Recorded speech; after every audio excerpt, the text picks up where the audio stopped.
निवेश आरोग्य में भाग 86, इम्यूनिटी भाग 11, जीवन शैली भाग 5, महिला जीवन आरोग्य भाग 1, वैद्य दिलीप गाडगिल। तो मैं बात कर रहा था आईटी क्षेत्र की, और आज जागतिक महिला दिन है, तो मैं समझता हूँ कि आज के दिन महिला आरोग्य के बारे में बोलना शुरू करना उचित इस प्रकार करेगा। ये विषय काफ़ी व्यापक और सर्वांगीण दृष्टि से अगर विचार करना है तो फिर केवल एक ऑडियो में ये पूरा नहीं हो पाएगा। वैसे महिलाओं के विभिन्न स्तर है, विभिन्न प्रकार इस प्रकार के हैं। आजकल की महिलाएं पढ़ी लिखी और नौकरी या व्यवसाय करने वाली इस प्रकार की है, और घर गृहस्थी तो सभी के पास होती ही है इस प्रकार से। तो ये बड़ा टेढ़ा मामला हो जाता है कि घर का भी सभी देखना, बच्चों का, पति का ख्याल रखना, उनके खाने पीने के बारे में प्रबंध करना और नौकरी भी करना। तो ये सब बातें जब इकट्ठा हो जाती है तो सुबह जल्दी उठना, खाना बनाना, लोगों के, बच्चों के, पति के टिफ़िन दे देना, और फिर ऑफिस चले जाना टिफ़िन लेके अपने, शाम को घर आने के बाद फिर से खाना पकाना, और सभी का भोजन वगैरह होने के बाद सो जाना।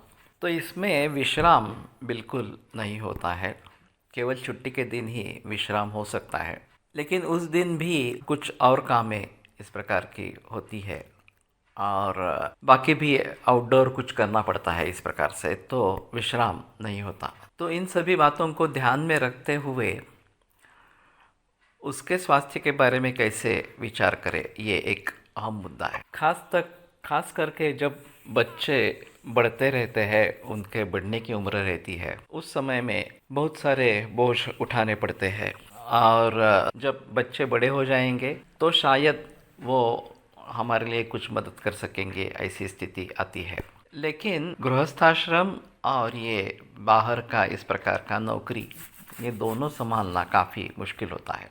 उसमें भी अगर आर्थिक स्तर अच्छा है तो शायद नौकरानी रख सकते हैं, खाना बनाने के लिए रख सकते हैं इस प्रकार से, या फिर बच्चों की देखभाल के लिए किसी व्यक्ति को रख सकते हैं। संपन्नता नहीं है, आर्थिक संपन्नता नहीं है, तो ये भी मामला मुश्किल हो जाता है। तो विभिन्न स्तर है, तो विभिन्न स्तर के अनुसार इनके लिए क्या करना है इसके बारे में सोचना पड़ेगा।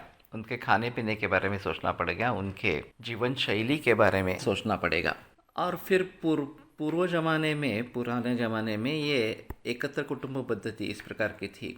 बहुत सारे लोग घर पे होते थे, सबकी जिम्मेदारी जो मुख्य औरत है उसके ऊपर होती थी। सास और बहू का रिश्ता, ये एक अजब रिश्ता इस प्रकार का है, और उसके ज़रिए काफ़ी घरों में तनाव बने रहते हैं इस प्रकार से। तो इन सभी के बारे में हमें सजगता से सोचना पड़ेगा, और महिलाओं के स्वास्थ्य के बारे में व्यापक दृष्टिकोण से, सर्वांगीण तरीके से सोचना पड़ेगा। तो मैं मानता हूँ कि एक ऑडियो श्रृंखला में ये नहीं होगा, फिर भी कहीं तो शुरुआत होनी चाहिए। तो आज महिला दिन के औचित्य से आज शुरुआत की है। अगले 3, 4, 5 इस प्रकार के एपिसोड्स महिलाओं के आरोग्य के लिए समर्पित इस प्रकार के रहेंगे, और आगे देखते हैं।